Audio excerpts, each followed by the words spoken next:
Greetings, ladies and gentlemen. This is the Inept General coming to you with a new video about the magic of the Tomb Kings. Now, the Tomb Kings use several laws of magic, but there's a new one which will be introduced with the new Tomb King DLC, simply known as the Lore of Nehekhara.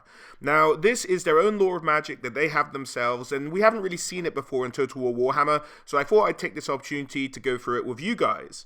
So, one of the defining aspects of the Lore of Nehekhara is its kind of lore attribute. This is something that who uses it gets to have an effect on every spell they do. Much like the sort of effects we've seen with other laws of magic so far in the Total War Warhammer series.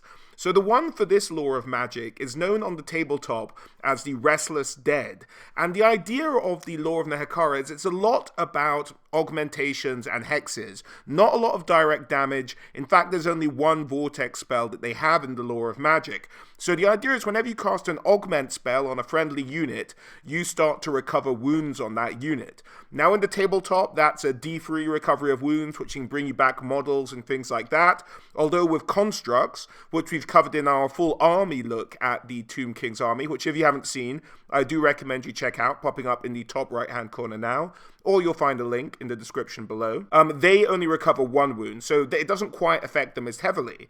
Now, this would be a very fun thing to do, so whenever you cast an augment in Total War Warhammer, the idea is that it boosts any of your units. So the Lore of Nehekhara itself doesn't have a healing spell as much as one would see that with the vampire counts, but what it does have is it has like as an added attribute, every augment spell you cast on a friendly unit serves to heal that unit, and I think that would make it a very interesting lore of magic to use in Total War Warhammer 2.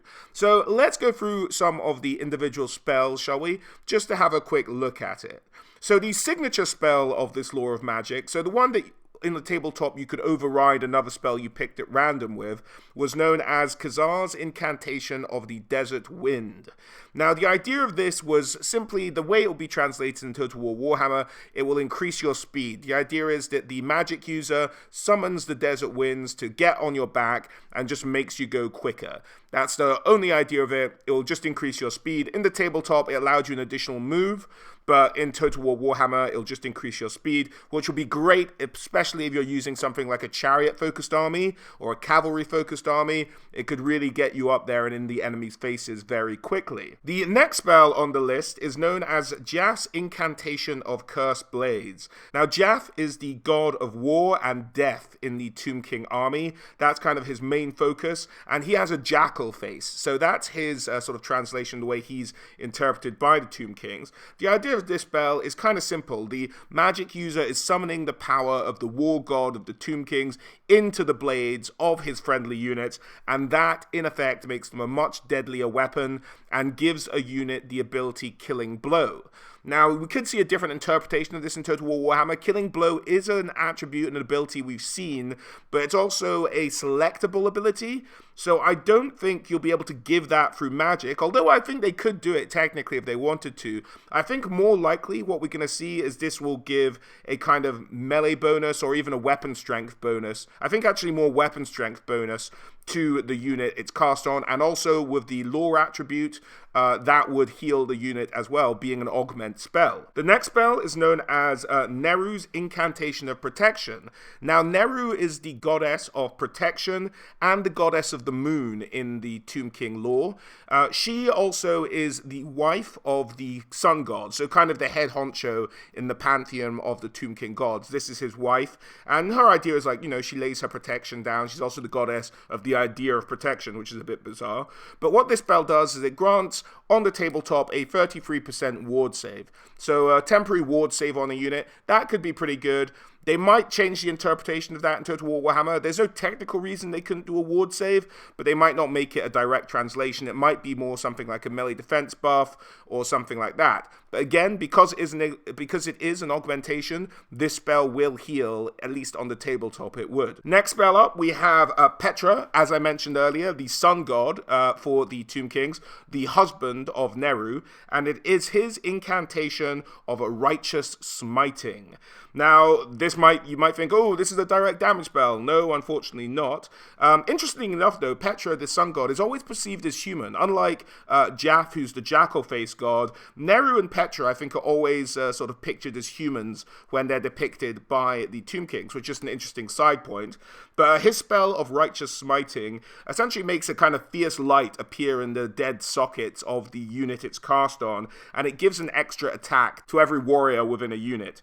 So just increased attacks. I think in Total War Warhammer, the only way we can see that translate into a skill we can see, as opposed to things like speed of attack, which is kind of a hidden stat, is that it would be a melee attack buff. I think that's what we're going to see this as. Huge melee attack buff for the Righteous Smiting for a friendly unit. And again, being an augment spell, this one will heal. Next up, we have Osirian, and Osirian is the god of the underworld, and he is never pictured. There's no depictions of him. It's in fact considered sacrilegious to depict him in any way in the Tomb King lore.